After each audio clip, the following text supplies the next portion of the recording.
जय गुरु जी। सारी संगत को होली की बहुत बहुत शुभकामनाएं। संगत जी, जलंधर मंदिर का एक सत्संग शेयर करती हूँ आपके साथ, जो अभी मैंने बाबा अंकल से सुना। उन्होंने बताया कि जलंधर मंदिर में एक बार वो गुरु जी के दरबार में ही स्टे करते थे, और जब 9:30 साढ़े 9 बजे संगत चली जाती थी लंगर प्रसाद करके और गुरु जी अपने कक्ष में चले जाते थे, तो वो सभी सेवादार वहीं जलंधर मंदिर में सोते थे रात में। और 2 दिन ऐसा हुआ कि कोई एक सेवादार अंकल थे जो बहुत बातें करते थे, बहुत चुटकुले सुनाते थे, तो ये लोग अगले दिन उठने में लेट हो गए, जिसकी वजह से बाबा अंकल को गुरुजी ने हम दोनों दिन बोला कि तू जल्दी क्यों नहीं सोता है, जल्दी सोना चाहिए। जब मैं तुझसे कह रहा हूँ जल्दी सोना है तो तुम लोग जल्दी क्यों नहीं सोते हो। तो बाबा अंकल को थोड़ी सी डांट पड़ी गुरुजी से।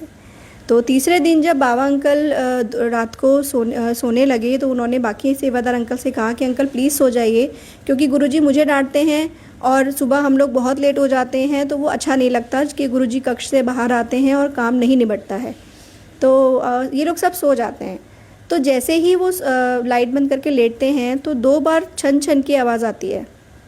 तो बाबा अंकल कहते हैं कि ये आवाज़ कहाँ से आ रही है। तो वो दूसरे सेवादार अंकल कहते हैं कि अरे कोई नहीं, कोई होगा, चला जाएगा। तो अंकल को ये लगता है कि गुरुजी के हॉल में पीतल के बड़े बड़े फ्लावर पॉट थे, तो कोई चूहा है, कहीं वो कोई नुकसान ना कर दे। तो वो जैसे ही लाइट जलाने के लिए हाथ स्विच बोर्ड पे रखते हैं, इतनी ही देर में उनकी आंखों के आगे से बहुत बड़ा काला साया गुजर के जाता है, और वो ऊपर की तरफ जाता है जहाँ गुरुजी का वो कक्ष था जहाँ पर वीआईपी आते थे तो गुरुजी उनसे मिलते थे। तो वो दोनों अंकल उस साए के पीछे जाते हैं कि शायद कोई बिल्ली या कुछ है बड़ा सा, उसको देखते हैं।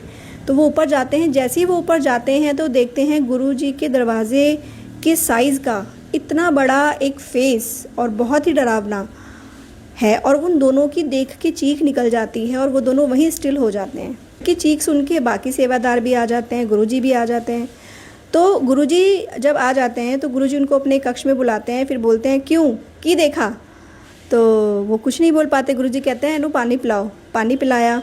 थोड़ी देर बाद गुरुजी कहते हैं मैं तुमसे कहता था ना कि जल्दी सो जाओ। मेरे यहाँ पे बाल रूप में शिवजी और पार्वती जी खेलने आते हैं।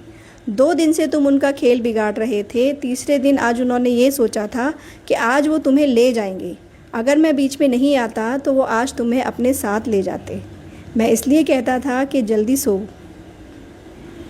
तो ये सुन के सारी सेवादार, सारी लोग हक्के बक्के रह गए, और उसी दिन से सब लोग रात को गुरुजी के अपने कक्ष में जाने के बाद समय से सोने लगे और समय से उठने लगे।